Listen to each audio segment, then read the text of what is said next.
matter what path you take, if you are interested in leadership whatsoever, this is absolutely a tool you should take advantage of. Don't be on the fence about doing this. What does it take to grow as a leader in the legal community? How can you improve skills like public speaking and conflict resolution to lead with confidence and build a professional network to back it up? And what doors can open when you step into leadership opportunities early in your career? Hi, I'm Peter Kramer, Digital Communications Coordinator with the State Bar of Wisconsin.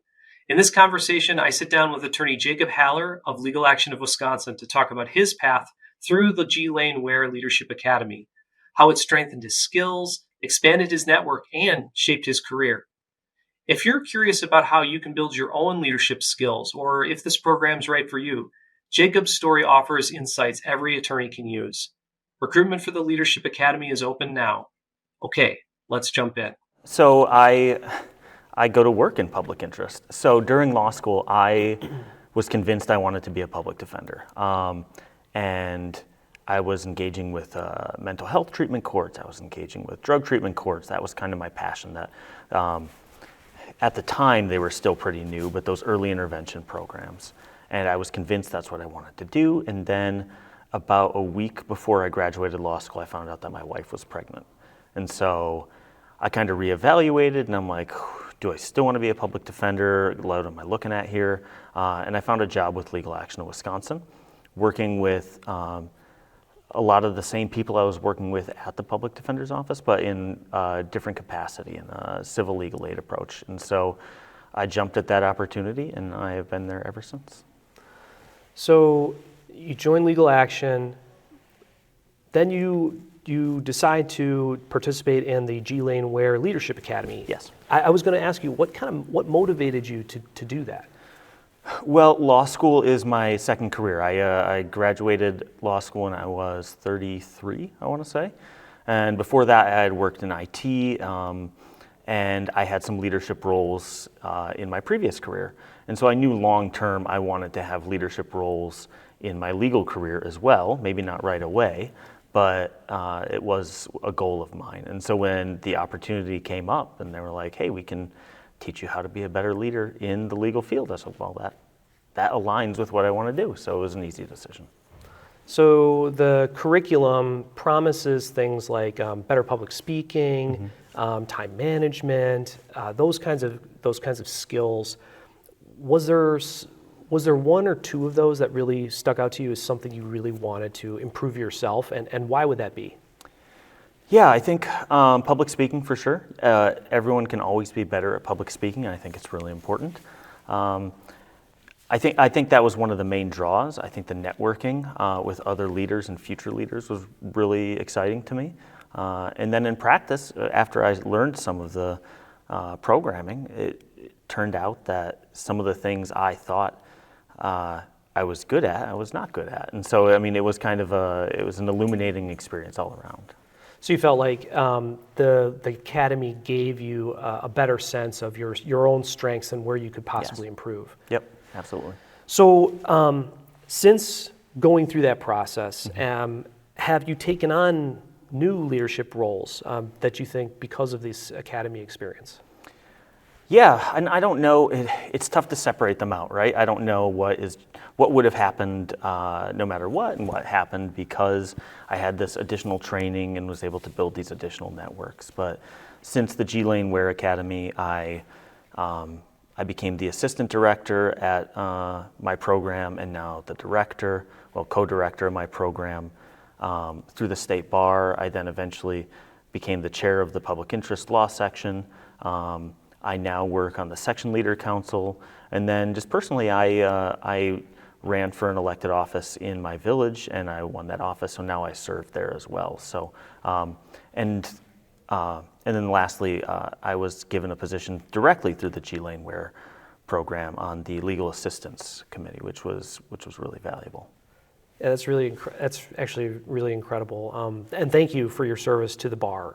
You know, we're completely dependent on volunteer attorneys like yourselves to make everything happen. So thank you. I want to ask you then a little bit about your experience in the Leadership Academy. You would have met attorneys from probably every corner of the state. You know, Talk to me a little bit about the relationships that may come out of the academy. Yeah, so you do meet attorneys from every corner of the state, and you also meet attorneys from every corner of practice area as well. I mean, I work in public interest. I meet a lot of public interest attorneys. I meet a lot of government attorneys. I don't often meet trust and estate attorneys or family law attorneys. I mean, there are just people practicing in so many unique areas that you're not exposed to on a regular basis. And so that's been helpful. But the networks that have been created through the Jean Lane Ware and through the State Bar generally have served me not only if I have a question or if I need a referral, but in more practical sense as well. I mean, there was a situation once where I had a hearing. It was a virtual hearing, but I knew that my client did not have access to internet, and so I was going to have to go meet my client with a laptop, find some internet, find an office space, and do that hearing up in Wausau, which was 2.5 hours from where I live. I was able to reach out to one of my connections, and they set me up with some office space, some coffee. I was able to bring my client in. It looked very professional, unlike trying to, huddle together in a corner of a library and do this hearing last minute. It really, really worked out, and it made the situation go much more smooth. And I think both myself and my client really appreciated that, as well as I'm sure the judge. But that, I think, is just a practical example of having these connections can really benefit you in tangible ways. So tell me then about some of the exercises or the insights that may have come out of the academy. Is there one or two that really sticks with you? Yeah, so on the mechanical side of things, the one that has stuck with me the most is contemporaneous timekeeping. And I know it's kind of a humdrum topic, but it has made such a difference in both my leadership and then in just my personal practice. The importance of that, especially if you are a government attorney or you are not an attorney who is doing billable hours. It can feel unnatural to go in and then have to jot down 1/10 of an hour, 6-minute increments for this or that. But it is really important to make sure that your casework is up to par, that your notes are up to speed, and if there is ever any conflict or question, you have that down. And so they drilled that into my head, and it has been very valuable in my practice, especially as a young attorney too, when you're like, well, I don't want to do the timekeeping. It is critical.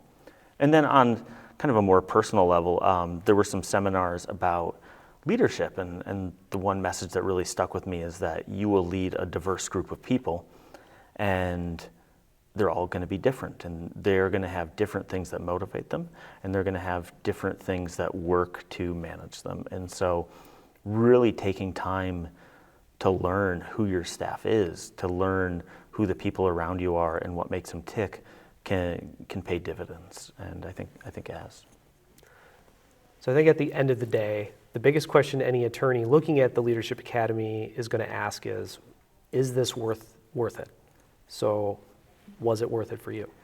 Yes, it is absolutely worth it. I mean, you are either going to go on and become a leader and you're going to have these additional skills, or you are going to, continue to practice and be a solo, but then you are going to also have additional skills and you're going to have a better understanding of how leaders work and how they operate. And so I think no matter what path you take, if you are interested in leadership whatsoever, this is absolutely a tool you should take advantage of.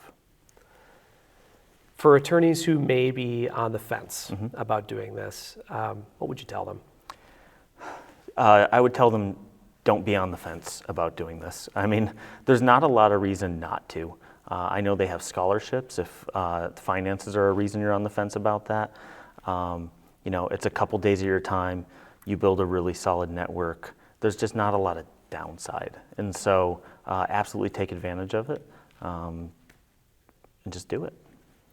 Well, those are all the questions I had for you, Jacob. Thank you so much for sharing all of this, your wisdom and your time and your expertise with with me, but also more, even better with the Wisconsin legal community. I really appreciate it, and we hope to keep seeing you around. Thank you. Thank you for having me and giving me all these opportunities. I really appreciate it as well. Thanks.